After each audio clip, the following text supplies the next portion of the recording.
Today, household finances and Hope-ium.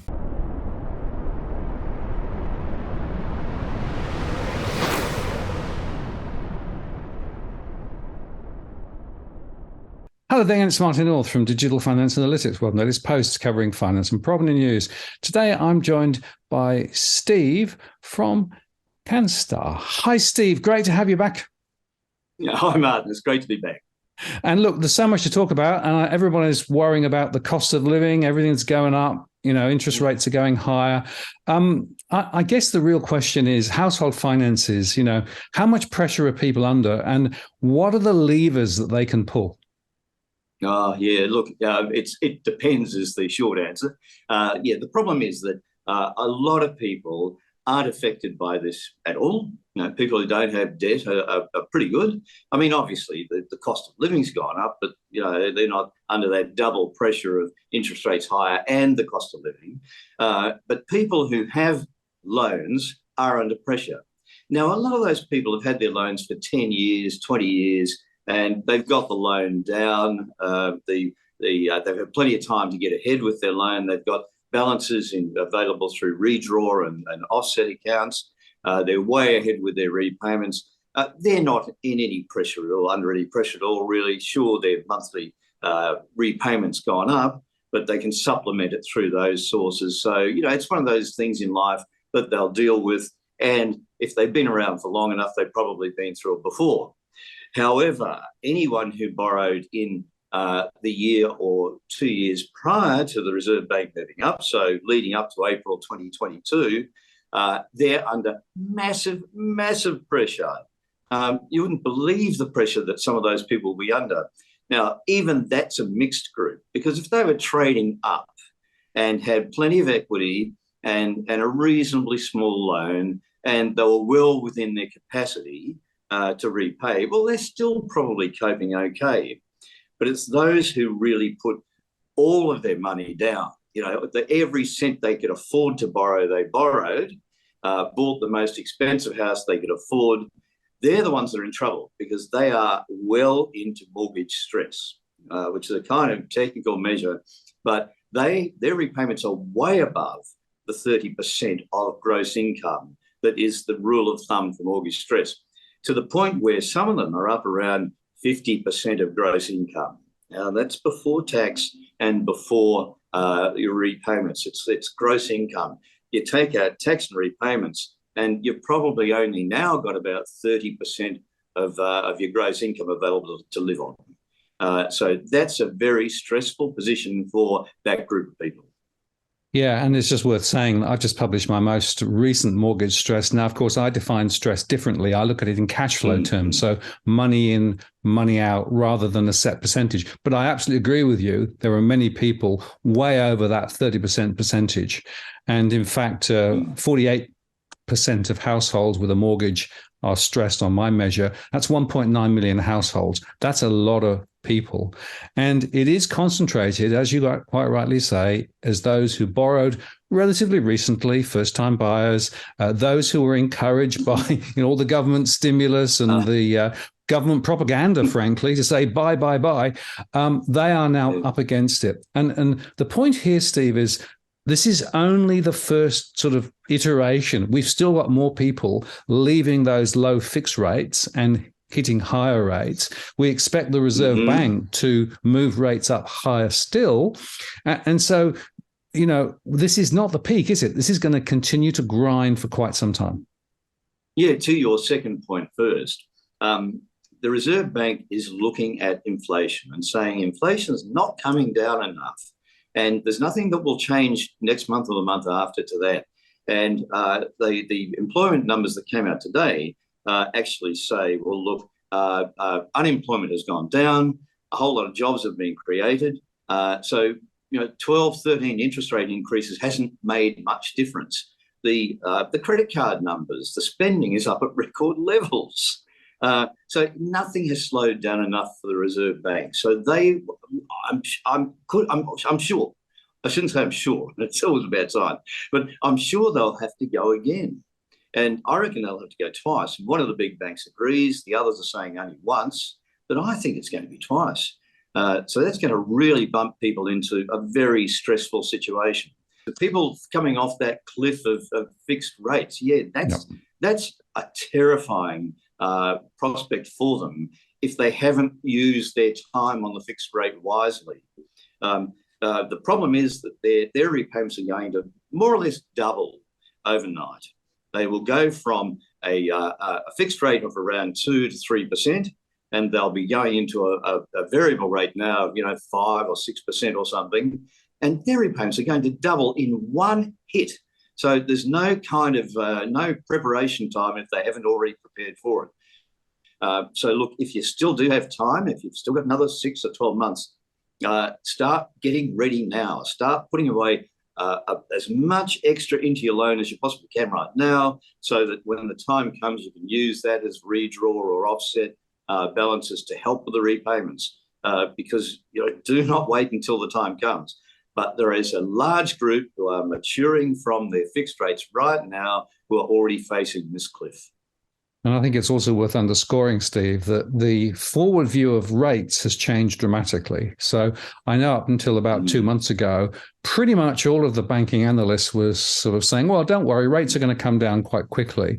Now, of course, the forward rates are looking like they're going to go higher and stay higher through the next 12 months plus, which means that there is no get out of jail card coming over the horizon. So it's down to households and how they can actually manage their finances more effectively to try and actually muddle through over this next period. But we are going to see some people, which, maybe you could call them mortgage prisoners, people who are actually going to find it very difficult to be able to get out of this real bind that they're now in.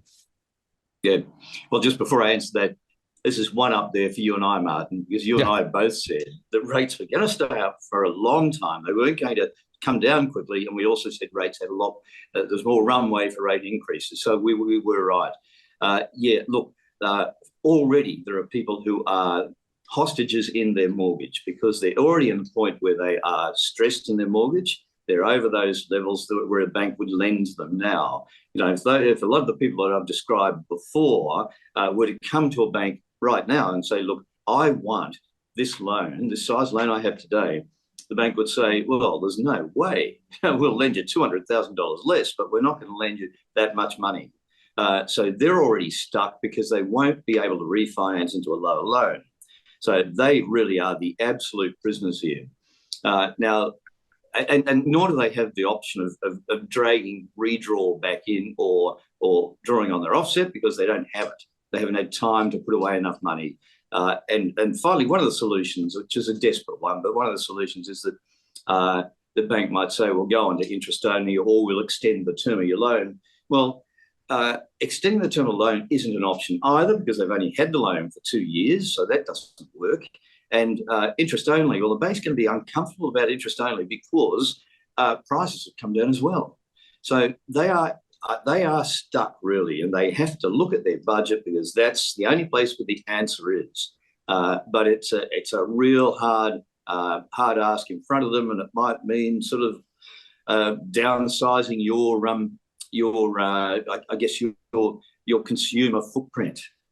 Maybe one car instead of two, and those sorts of solutions, which in 2-job families is pretty difficult and inconvenient, but when with kids to be picked up and all that sort of stuff. But there are some hard decisions that people are going to have to make because they do want to keep their house. It's a harder decision to actually sell the house. You're better off trimming the smaller things and getting them out of your budget, and maybe even working a few hours of overtime here and there.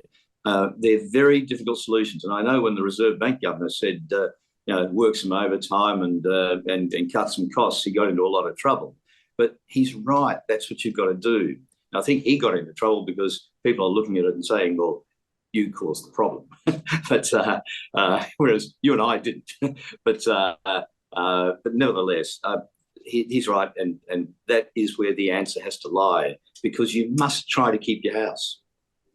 Yeah, some people absolutely prioritize that. And of course, these employment numbers the other week showed that there were more people now working multiple jobs, working extra hours, because those are the levers that they actually can get their arms around to an extent, although the penetration of multiple jobs was more part-time women rather than full-time men. So it doesn't necessarily always solve the problem.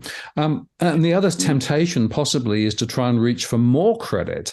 And, unfortunately, that there are still out there solutions, be they buy now, pay later, or even payday loans, or, personal credit. And I worry that people just dig themselves a deeper hole simply because they're trying to keep that mortgage payment flowing, and then they incur debts elsewhere, which are at high interest rates. So I don't think that alternative debt strategies necessarily are very sensible at the moment. No, all of those strategies, whether it's a credit card, a buy now, pay later, or a payday loan, they're all designed for very short term. Payday loan is called payday loan because you pay it back on payday. That's the theory. Credit cards were designed for credit that lasts for a month or two. That's the theory. Buy now, pay later, you pay off in 2 months, 3 months, and it's gone. That's the theory. Unfortunately, this is a problem. The home loan interest rate's a problem that comes around every month and won't go away that way. So you'll end up with another debt, whichever vehicle it's in, it will be another debt. And it's more expensive debt, in some cases, scarily more expensive debt. And you'll end up with just something that's ballooning on you. It will be just such a weight pulling you down. If you said, look, I've got an inheritance coming in 3 months' time or something, so I'll be okay. Well, fine, okay. A credit card debt is okay for that. But if you don't have a solution, you can't keep pulling money out of a credit card to pay an interest of a home loan repayment for 2 years or 3 years. It just doesn't work. You'll end up being chased for the credit card debt, and that will be ballooning through interest payments. So that's not the solution. You've got to find a better solution than that.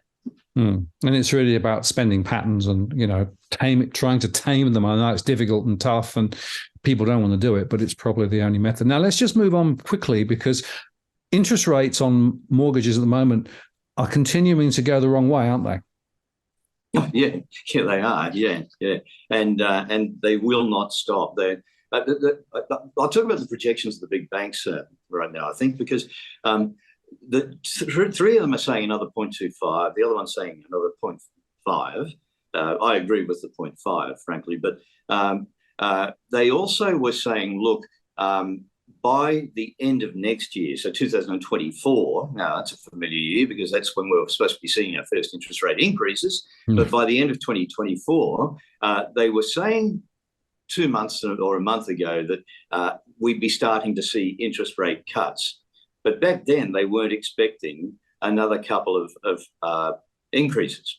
So I think maybe that's a little bit further over the horizon now, maybe into 2025, before you can expect to see any relief.